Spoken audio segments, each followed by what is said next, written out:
The European qualifiers for the 2022 World Cup are finished. Yes, I'm Adrian. How are you, man? You good? Good. And today we're going over how the playoffs work in Europe because they changed. They made some big changes, didn't they? Thank you, UEFA. Always appreciated. Keeping us on our toes. This should be a quick and painless video. Definitely on the shorter end for my channel, at least.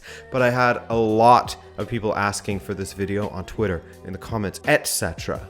So let's get into it. First off, the teams who have already qualified from Europe are, of course, Serbia, Spain, Switzerland, France, Belgium, Denmark, Croatia, England, Germany, the first team to qualify for the World Cup, and the Netherlands. In the past, the European playoffs were as follows. The top 8 second-place teams would be seeded and drawn against each other to play a two-legged home and away playoff. The winner of that gets to go to the World Cup. That's it. Now, it's all changed, man, in a big way, and it's far more complicated. As if trying to calculate who the top second-place teams are wasn't difficult enough, the Nations League standings had to get involved, didn't they? So UEFA gets 13 places in the 2022 World Cup, and so naturally the 10 group winners automatically qualify. Then the 10 runners-up from every group are put into the playoffs, with 2 additional teams added in to round it out to 12. We'll get to the reasons for 12 after. The 2 additional teams are pulled from the Nations League, as mentioned before. How do they pick them? They will be the best ranked teams from the Nations League who have not yet qualified as a group winner, or finished in second place and thus are a playoff team. If a Nations League group winner also finished first or second, then they obviously either qualified or are part of the 10 runners-up. So it's looking like the best 2 group winners will be pulled from League B. As you'll know, there's League A, B, C, and D in the Nations League, and all of the League A group winners have qualified already. And remember, it has to be a Nations League group winner. Finishing second in the Nations League does you no favors in this regard. So to break it down again, guys, 10 runners-up from the European qualifiers, and the 2 best league winners from the UEFA Nations League, and that's your 12 nations for the European qualifying playoffs. So why are there now 12 teams? They have revamped how the playoffs work. As mentioned before, it used to be 8 teams who play a home and away playoff. The winners of those 4 home and away playoffs make it to the World Cup. Now, well, it just got way harder for the teams who made the playoffs, actually. So obviously you take 12 and divide that by 2 and you get 6. But there's only 3 spots up for grabs, right? So UEFA has adopted a format similar to their UEFA Nations League Final Four tournament. You know, the one that France had just won, I guess that was just last month at this point. The 12 teams will be seeded and divided into 2 pots and drawn against each other. From there, they will be divided into 3 different paths. 12 divided by 3 makes 4 teams per path. The teams will play a semi-final, and the winners will move on to play a final in each path. Think of it as 3 separate tournaments consisting of 2 semis and a final. And much like the UEFA Nations League, these will be one-off matches, single match elimination. You don't get any redos here.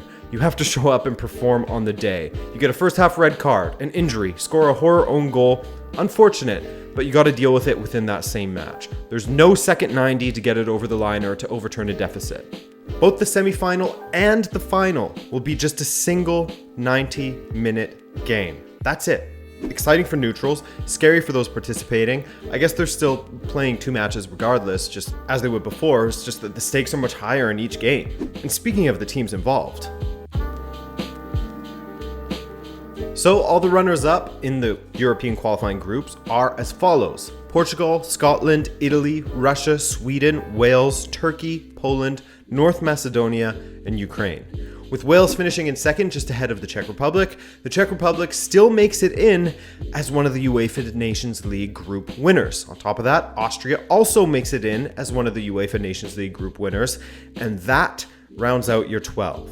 Now, the 12 teams will be divided into 2 groups, as mentioned earlier, seeded versus unseeded, and the seeded teams will play the semi-final at home. So there's a big advantage there for the seeded teams, at least on paper, of course. I mean, we saw what happened to Portugal playing at home against Serbia not long ago. But anyway, the seeded teams are Portugal, Italy, Scotland, Russia, Sweden, and Wales. The unseeded teams, Turkey, Austria, Czech Republic, North Macedonia, Ukraine, and Poland. Looking at the two pots, I mean, there are no really easy draws, are there? There's no team that you look at and think, yeah, easy. I mean, I'm sure people will probably point to North Macedonia or something like that, who had a solid qualification campaign behind Germany, by the way.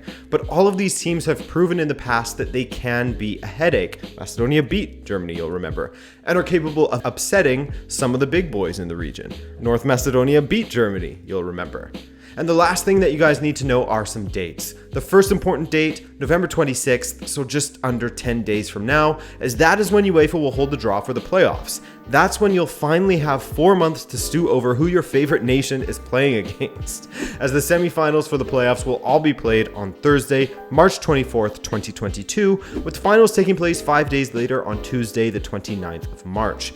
As for where the finals will be played, UEFA says that an additional draw will be held to see which semifinal winner gets to play at home in the final. That's a very interesting way of doing things.